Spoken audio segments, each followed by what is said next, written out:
Hello everyone, তো কেমন আছো তোমরা সবাই? আমরা ভালো আছি। আর আজ আমরা সকাল সকাল বেরিয়ে পড়েছিলাম কলকাতার উদ্দেশ্যে। আর দেখো আমরা পৌঁছেও গেছি জুডিওতে। আর আজকে আমরা এসেছি মূলত ওর শপিং করার জন্য। আর ছেলেদের জামা কাপড়ের ব্যাপারে আমার কোনো আইডিয়া নেই, তাই আমি অতটা দেখছিলাম না।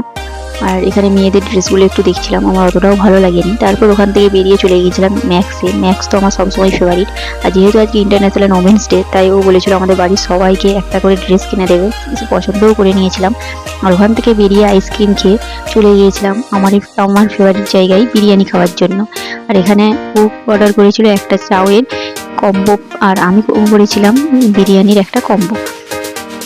আর তারপরে কলকাতার দেখো সুন্দর রাতের ভিউ দেখতে দেখতে বাড়ির উদ্দেশ্যে রওনা দিয়েছিলাম। আর বাড়ি আস্তে আস্তে আমাদের অনেকটাই লেট হয়ে গিয়েছিল, প্রায় রাত 9টা বেজে গিয়েছিল। তো আজকের ভিডিওটা কেমন লাগলো জানিও, আর ভালো লাগলে অবশ্যই লাইক করে দিও। আজকের মতো টাটা।